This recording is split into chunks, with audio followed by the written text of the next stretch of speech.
Once upon a time, video game developers suddenly decided that they wanted to drop their colorful, cutesy world in favor of dark and gritty reboots.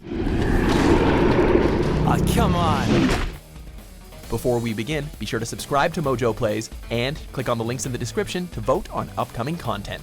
Throughout the mid to late 2000s, it seemed like the only way to make a video game appeal to the masses was to make it edgy. Not one shred of cuteness was allowed. Stories were forbidden to be fun in any way. Everything had to be washed out with grays, browns, earth tones.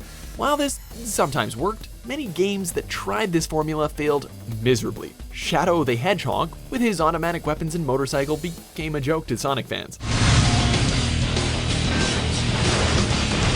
Oh, and that Bionic Commando reboot from 2009? Well, there aren't too many people clamoring for a new Bionic Commando game these days now, are there? I mean, they might as well make a dark and gritty game for Mickey Mouse. Oh wait, they actually did that, and it's actually not terrible. Anyway, keep in mind that we're not saying that reboots are bad and they should feel bad. No, what we mean is if you're gonna go for a reboot, it's important to make sure your characters aren't suffering through the change.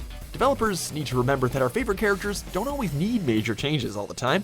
A bad redesign can piss off a lot of people. Just look at the reaction to Dante's update from DMC Devil May Cry.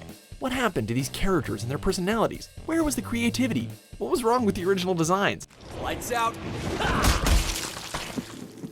But of all the drastic and bizarre redesigns that came out of this era, Bomberman Act Zero definitely takes the cake. I mean, come on, just look at it. Act Zero was loathed for its bland soundtrack, boring visuals, technical issues, and of course its overly edgy tone. Fans and critics knew that this was not the Bomberman they once knew, and they were not about to accept the bad taste they were being left with. Act Zero's most obvious issues actually lie in its visuals. Textures are constantly reused, and the maps look exactly the same for every level. It's almost befuddling to see how much excitement is sucked out of seeing an explosion in this game when prior Bomberman games made them more energetic. As for Bomberman's design, well, I mean, that's not Bomberman. Critics were swift in their criticisms, citing that Bomberman actually looked overly sexualized, and we can't fully disagree. What happened to the cute little pink dude with orbs for hands that just wanted to blow shit up? Are we really supposed to believe that this BDSM robot is the same Bomberman we've come to know? The design choice is very confusing, but it only worsens when you look at Bomberman's history. For his first game, Bomberman was just a robot that traversed mazes while blowing up walls and collecting power-ups. As time went on, the games started changing in design, but not too drastically. With each new game, players could easily spot him. He was adorable, he was easy to recognize, and he was fun. It's one of the reasons why he remains one of gaming's most iconic characters. While we could talk about the visuals all day though, character redesigns don't stop there. The actual backstory of a character is sometimes equally important to their look, but that's just another reason why Act Zero is truly the worst. Your life. Get to the next stage. With the simplicity of average arcade-style games, Bomberman never really had much of a complicated narrative, nor did it need one. Most of the OG Bomberman games kept it simple. You play as Bomberman, you gotta blow up those bad guys, sometimes your friends. Even the recent Super Bomberman R followed this formula, and by doing so it managed to maintain what the series is all about.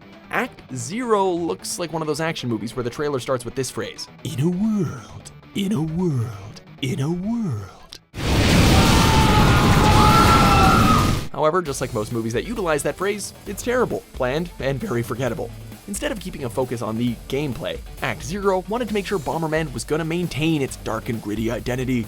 Taking place in a dystopian future, because of course it does, the Bombermen must reach the surface of Earth by fighting one another. With such a thin and forgettable plot, the story is just a glorified arcade mode, albeit a terrible one. It might be as simple as any other story from the series, but trying to make it seem gritty and real only points out how stupid it is.